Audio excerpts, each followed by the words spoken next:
I am Eloise. I am 6. I'm a city child. I live at the Plaza Hotel, which is huge and wonderful and très elegant, especially at Christmas time. Joining me now, my friend Corey DeAngelis, who's doing some really outstanding work out there in the education system, putting in the work. He's a senior fellow, American Federation of Children. Corey, all right, you know what disappoints me the most, brother? That I know who that person is. That's Dylan Mulvaney, some person with obvious mental health issues, and yet he's being celebrated by the system so much that I now know who this person is. I should never have known this person exists, but I do, Corey. Yeah, I mean, it's ludicrous, and it's because of the schools are focused more on indoctrination as opposed to education. This is a great argument for school choice and why we're seeing a wildfire sweeping the nation for a universal school choice revolution. 5 states in just the past 2 years have passed universal school choice for all families, and I think it's beyond the old arguments for school choice, where it was more based on kids in failing schools based on low standardized test scores in math or reading. Families have woken up to another dimension of school quality that's much more important than whatever can be captured on a standardized test, which is whether the school's curriculum aligns with your values. And we're seeing too much indoctrination happening in the classroom that's getting parents mobilized to push for real change, which is to allow the funding to follow the student to education providers that best meet their needs and align with their values as well. Corey, can you give us a heads up? What do these laws look like? And what I mean when they look, what do they look like? What does it mean for the parent? All right, I'm a parent, Corey. I've got 2 boys, 12 and 14. If I want to send them to private school, I've got to pay for it here in the state of Texas. How will my life change? Yeah, so in the current system, we spend about $16,000 per student per year in the government-run school system. And with the school choice initiative, mostly in the form of education savings accounts, you can still choose to send all of that funding and your student to the government-run school if you want. If you like your public school, you can keep your public school.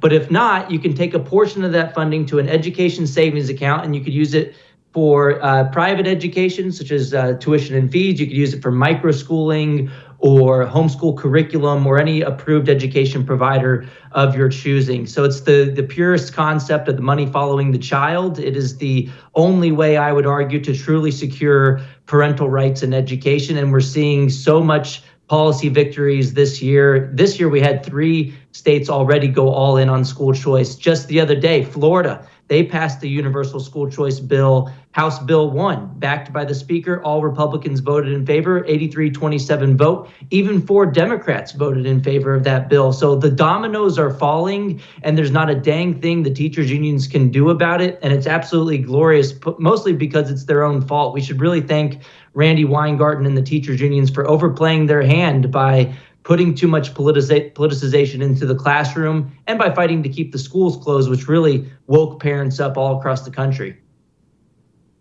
Corey, you said a portion of the money. I'm guessing you said that because it's going to change from state to state. But are there states out there where I get to keep all my tax money and just spend it on my child how I want? Wouldn't that be a concept?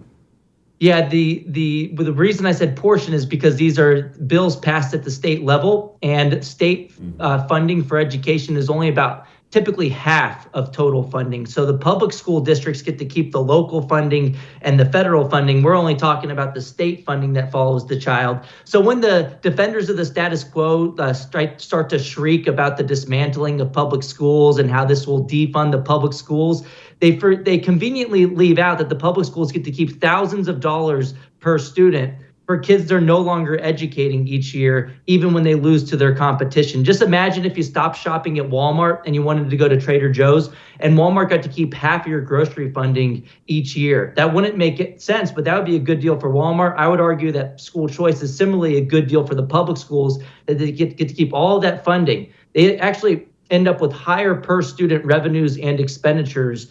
Just mathematically, if you're keeping a lot of the money, you'll lose the student. Per student in the public schools, they end up with higher funding levels. So they shouldn't scream about defunding when we talk about school choice.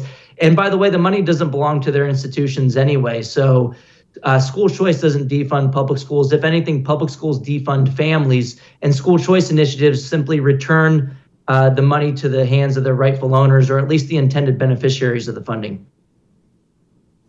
Corey, I love this video out today from this Georgia rep, because so often now the elected representatives in this country are either so stupid or so communist that they accidentally say the quiet part out loud. Joe Biden does this all the time, but that's just because his brain is melted. This lady's probably just dumb. Either way, I appreciate her honesty.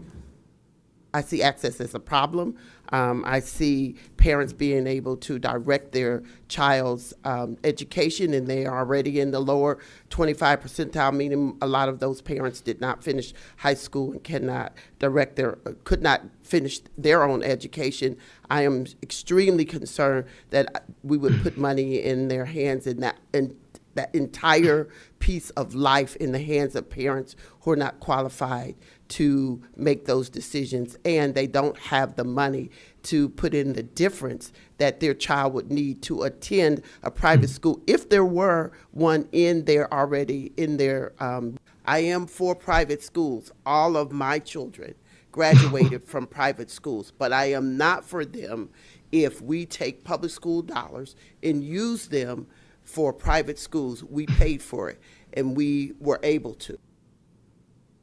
Corey, did that woman just say that she thinks parents don't know what's best for their children because they're too stupid and didn't graduate high school? Because that's sure what it sounded like she said. That's pretty much what she said, and she followed up with, look, I sent my kids to private school. It's essentially, but I paid for it. It's a let them eat cake moment. Marie Antoinette would be super proud of her.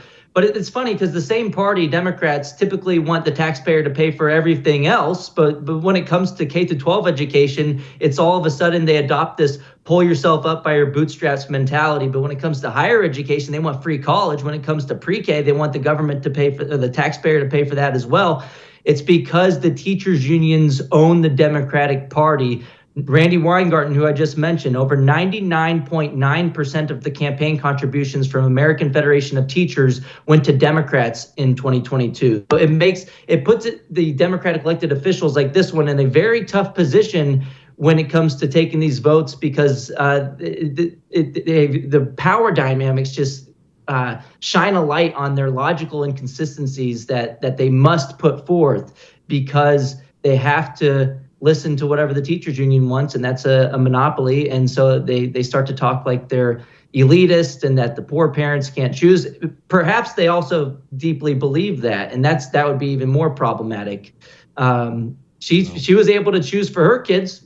She made that choice. But why can't poor kids, families make that choice for their kids? And it's actually worse than that. With this clip, it's like multiple levels of ridiculousness. It's the elitism, but then also she's admitting that the school system failed those parents, and then turning around and saying, well, then that means we got to condemn their children to the same failing school system. If it failed the parents, that's an argument for giving those parents even more choice so that their kids can escape the intergenerational poverty that is caused by the government school system. That's an argument for school choice, not against it. Corey DeAngelis. Corey, keep doing what you're doing, man. It's inspiring.